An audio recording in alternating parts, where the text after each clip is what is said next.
สลายគ្នាតែម៉ែឪបងប្អូនគេអត់ពេញចិត្តហើយគឺពិបាកបន្តមួយនឹងគ្នាខ្លាំងណាស់អ្នកគ្នាខ្ញុំធ្វើវីដេអូនិយាយច្រើនដងខ្លាំងមែនតើប៉ុន្តែនៅតែមាន follower គាត់ជួបបញ្ហានឹងព្រោះមនុស្សម្នាក់អាចនឹងជួបបញ្ហាស្តៀងគ្នាអីចឹងទៅនេះគឺជាសាច់រឿងបងប្អូនស្រីម្នាក់គាត់តាក់ទងសង្សារគាត់នឹង5 6ឆ្នាំនៅមួយគ្នាដូចប្តីប្រពន្ធចឹង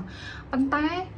ម្ដាយរបស់ខាងប្រុសនឹងអត់ពេញចិត្តគាត់ទេអ្នកគ្នាហើយឲ្យតែពេលគាត់ឆ្លោះគ្នាជាមួយនឹងសង្សាររបស់គាត់ចឹងម្ដាយនឹងតែងតែណែនាំអ្នកនេះអ្នកនោះឲ្យកូនប្រុសខ្លួនឯងអ្នកគ្នាយល់ថាគេអត់ពេញចិត្តយើងអត់អញ្ចឹងគាត់ថាគាត់ខំប្រឹងរកស៊ីនៅតែខុសធ្វើស្អីក៏ខុសអត់ពេញចិត្តទេនិយាយចំទៅគឺ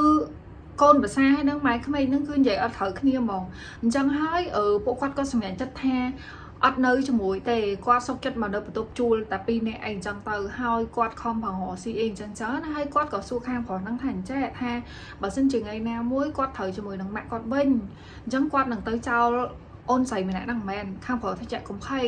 គាត់អត់ទៅចោលទេគាត់និយាយចឹងហើយចឹងទៅក៏បើថាបើសិនជាមនុស្សដែលយើងស្រឡាញ់គាត់យល់ពីយើងចឹងទៅក៏យើងសុខចិត្តលះបង់គ្រប់សពបែបយ៉ាងអញ្ចឹងណាគាត់នៅមួយគ្នាគាត់យកកូនចេញឡើង2ដងណាអ្នកនរគ្នាដឹងបាច់អត់ចុងក្រោយម្នាក់ប្រុសហ្នឹងទៅត្រូវជាមួយនឹងម៉ាក់គាត់វិញហ្នឹងហើយចោលម្នាក់ស្រីហ្នឹងថាអញ្ចេះគាត់អត់អាចចោលម្ដាយគាត់ទេគាត់អត់អាចធ្វើឲ្យម្ដាយគាត់ទឹកភ្នែកបានទេហើយបើអញ្ចឹងតាំងពីដំបូងសន្យាជាមួយនឹងគេធ្វើនិយាយទៅគឺធានាខ្លាំងណាស់ធានាជាមួយនឹងគេចុងក្រោយទៅត្រូវគ្នាជាមួយនឹងម្ដាយវិញដដែលចង់និយាយថាចេះបើត្រូវក៏ត្រូវទៅបើសិនជាគាត់តាំងពីដំបូងឡើយគាត់ដឹងថាម៉ាក់គាត់អត់ពេញចិត្តគាត់គួរតែនិយាយបញ្ចុះបញ្ចូលពីដៃគូគាត់ថាដៃគូគាត់ល្អចាក់ពេលខ្លះគាត់មិនបានដើរតួនាទីជាដៃគូល្អផងនៅពេលដែលម្ដាយខ្លួនឯងអត់ពេញចិត្តកំឡុងពេលដែលខ្លួនឯងស្រឡាញ់ទៅតាមម្នាក់ស្រីហ្នឹងអីចឹងទៅតែនៅពេលដែលបែរថារឿងអស់ចិត្តពីខាងស្រីដែរធ្វើយល់លេសថាទៅតាមម្ដាយអត់ចង់ឲ្យម្ដាយខូចចិត្តអីអញ្ចឹងចុះតាំងពីដើមឡើយដឹងហើយតើថាម្ដាយកូនភាសានឹងអត់ត្រូវគ្នាទេហើយឯងបានជាអត់សម្របសម្រួលបើដឹងតាំងពីដើមថាឧទាហរណ៍ថាសម្របសម្រួលប៉ុណ្ណាក៏នៅតែអាចទៅមុខមួយគ្នាបានដែរគួរតែអត់មានពេលតាក់តងគ្នារហូតដល់5 6ឆ្នាំនៅមួយនឹងគ្នាយកឲ្យគ្នាធ្វើបាបយកកូនយកអីចេញអញ្ចឹងទេវារៀងប៉ះពាល់ប៉ះតង្កេចផ្លូវចិត្តដែរព្រោះមនុស្សស្រីអ្នកនរគ្នាលះបង់គ្រប់យ៉ាងដើម្បីគេប៉ុន្តែចុងក្រោយមនុស្សដែលយើងស្រឡាញ់បំផុតធ្វើអញ្ចឹងដាក់យើងសួរថាយើងមានអារម្មណ៍ម៉េចហើយអូនហ្នឹងគាត់មិនមែនជាអ្នកដែលមានគ្រួសារពេញលេញអីទេគ្នាជាកូនកំព្រាអញ្ចឹងគ្នាខ្វះខាតក្តីស្រឡាញ់អញ្ចឹងនៅពេលដែលមនុស្សប្រុសដែលខ្លួនឯងស្រឡាញ់ដែលគិតថាគេហ្នឹងហើយគឺជាមនុស្ស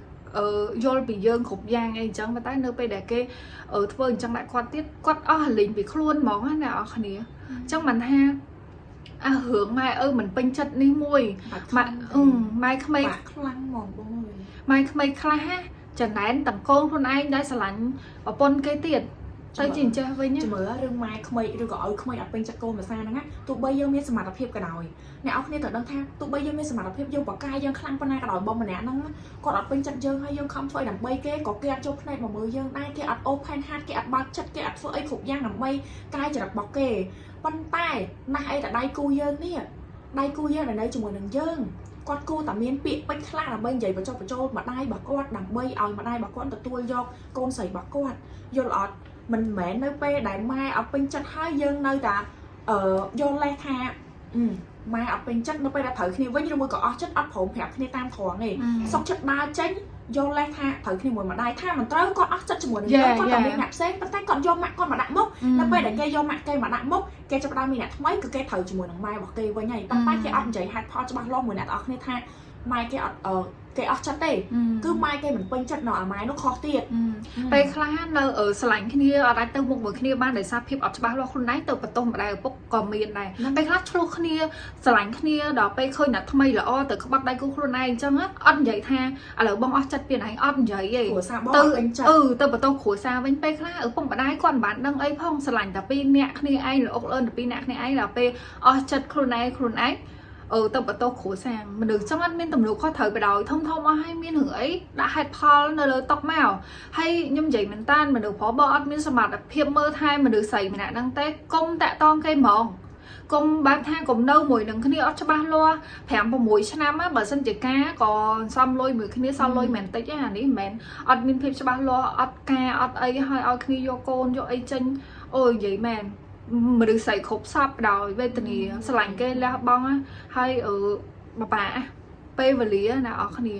ព bây về lia đã chia ba bàn tay khoản ha tao bồng tuồng phơi chật này cái cọ trong mồm này anh nó chơi chắp á con vậy tha con chơi chắp mong ơi cho này bây liệu mình được kho trong khối cây vô lại khai cây sọc chật tam mà đai cây này bởi thổi tàn trăm trái tạ tông kia tại tăng bị đam nói bờ quạt đăng ấy nằng kho mà đa con mền mình đăng chật mạng có đây bờ sân chỉ quạt chỉ con hay con vô lòng vi tha mai con anh trong man ấy bờ quạt đăng tham mạ quạt bật chỉ ở bên chật mùi mình nè đăng ấy trong dáng này có mạ quạt ọt phòm này quạt cua tại bay cây đăng bị từ bồn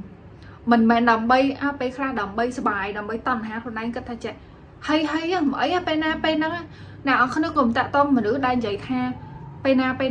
mình nè đang ọt ba lo tê bờ sông bay cả cái con anh kia mình tăng mơ khơi như này có mùi dơn không nào không đi tư phải đại cái mà trong sang này có một cái con anh cái mền cái con anh cái cô ta chỉ nè đại bạc đá không ta đại bạc cọt ta nè ta nói cho mình dơn bởi cây sao là dơn bất man mình bèn ao dơn cất khục sọc trong khói tam ta nào mày cậu ban sẽ cái nắm ta nè ta nói sẽ cái vậy anh vậy mày bạn thư chắp á hay ôi nào không đi bơm mà nữ cây trong cho ba lon mình nào không đi cây mền tạ tông mùi dơn phèm mùi cho nam hay khuyên khơi như này con mùi khuyên trong tê thầm mà được bởi cái oi đầm lấy nào không cái trong sang này con mùi nào không đi dạ bay khai một mùi khai này cái trong ba lo cái hai mai mà trô xua nơi mùi khi không phần ở ca bên cho thầm thờ mong mà nơi mùi khi chân trô sợi phèm một mùi cho năm ôi gì men khaiไปăn chào trong bàn ha sạch rương ở follower nhóm bạn nè còn nhóm thọ chụp đàn nào không nhìn chẳng cũng chăm đo cả lăng lên chụp luôn ấy tớp cho mẹ chật bữa xin chị ba các bạn mau tha cái ở cho ba lo mùi dơ cái bạch nhảy bạch và to thì sau chất vô bên từ mơ mùi nạp sen từ này cái oi đầm lấy nhưng nơi mùi nạp đăng từ xem mẹ bộ nhóm miền tại pan đăng tê chụp cái ní cho mùi đồng video khỏi bye bye